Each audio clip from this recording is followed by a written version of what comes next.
Have you ever noticed that some of the kindest people can suddenly become cold? They used to care about everyone. They replied quickly. They listened to your problems. They noticed when something was wrong, even when you said, "I'm fine." They gave people second chances, sometimes even third, fourth, or fifth chances. But then something changed. They stopped explaining themselves. They stopped chasing people. They stopped reacting. And suddenly, the person who once cared about everything seemed to care about nothing. What happened? Did they become heartless?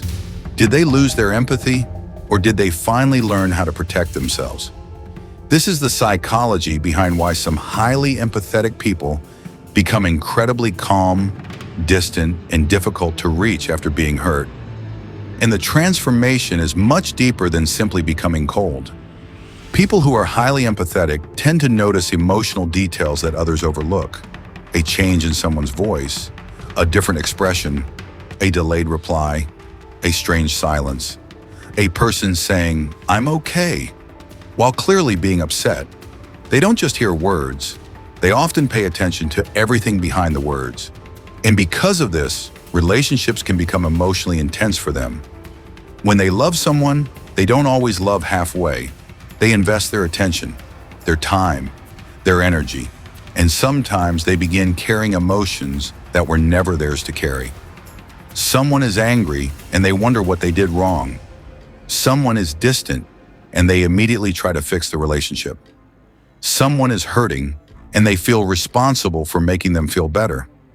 At first, this can look like kindness, but when empathy has no boundaries, kindness can slowly become emotional exhaustion. One of the biggest reasons empathetic people eventually become distant is that they often understand people too well. They know why someone behaved badly. Maybe they're going through something. Maybe they're scared. Maybe they didn't mean it. Maybe I should give them another chance. And sometimes they're right. People do make mistakes. But there is a dangerous side to understanding everyone. You can become so focused on understanding someone's behavior that you forget to ask whether their behavior is hurting you. You explain their actions, you forgive them, you make excuses for them, and slowly you teach yourself to tolerate things you should have walked away from. Until one day, something inside you changes.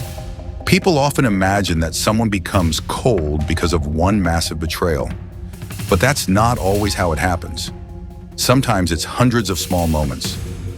The unanswered messages, the broken promises, being there for someone who was never there for you, feeling ignored, being taken for granted, always being the one who apologizes, always being the one who understands, always being the one who tries to save the relationship.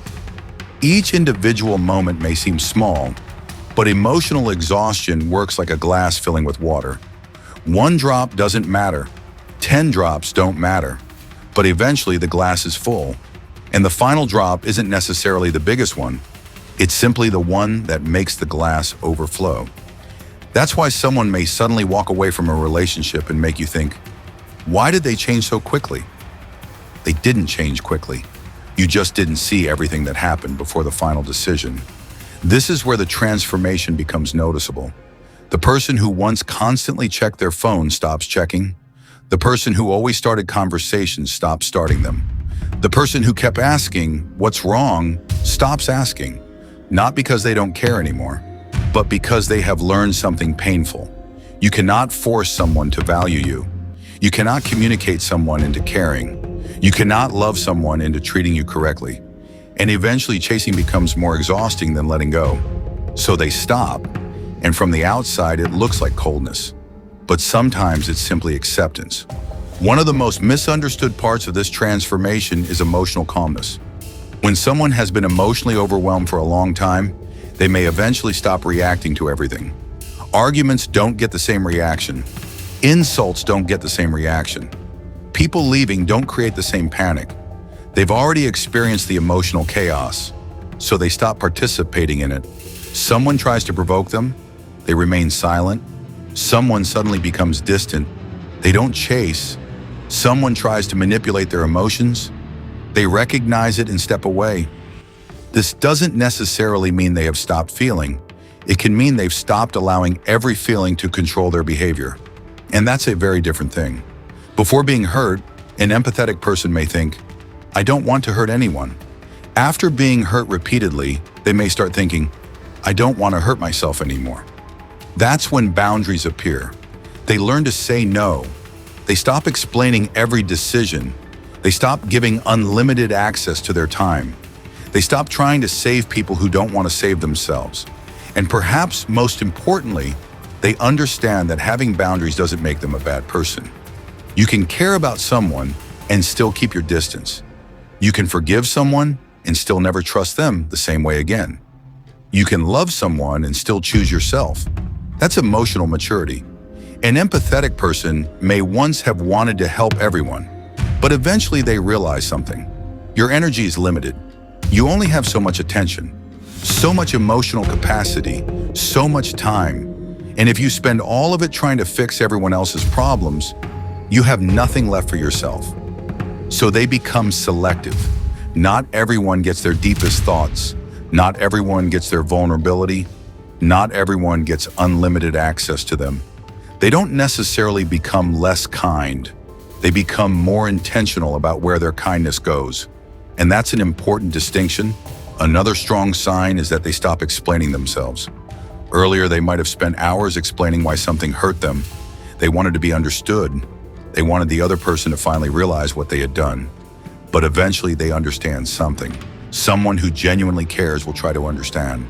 Someone who doesn't care may use your explanation as another opportunity to dismiss you, so they stop over-explaining. They say what they need to say, and then they watch actions because words can be manipulated. Actions are much harder to fake consistently. However, there is an important warning. Becoming emotionally stronger is healthy. Becoming completely emotionally unavailable is not always strength.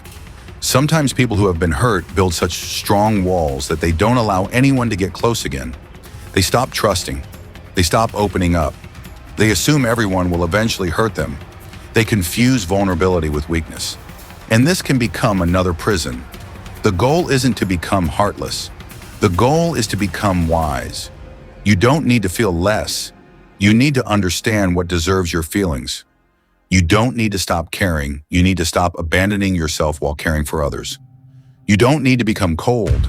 You need to become harder to manipulate. There is a difference. So maybe the strongest version of an empathetic person isn't someone who becomes cold. It's someone who can remain kind without being naive. Someone who can love without losing themselves. Someone who can forgive without reopening the same door.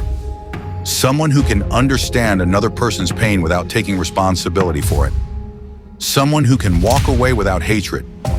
Someone who can say, I understand why you are the way you are, but I also understand that I don't have to accept how you treat me. That is emotional strength, because real strength isn't having no emotions. Real strength is having emotions and still being able to choose your actions. So if you've noticed that you have become quieter after being hurt, if you don't chase people anymore, if you protect your energy, if you are more careful about who you trust, don't automatically assume that you become a worse person. Maybe you've simply learned something you didn't know before. Your empathy needs boundaries, your kindness needs limits, and your heart needs protection too. Because being a good person doesn't mean being available to everyone. Sometimes the healthiest version of you isn't the person who cares less. It's the person who finally learns who deserves their care. And perhaps that's the real transformation. Not becoming cold, not becoming unreachable, but becoming so emotionally secure that you no longer need to destroy yourself to keep someone else comfortable.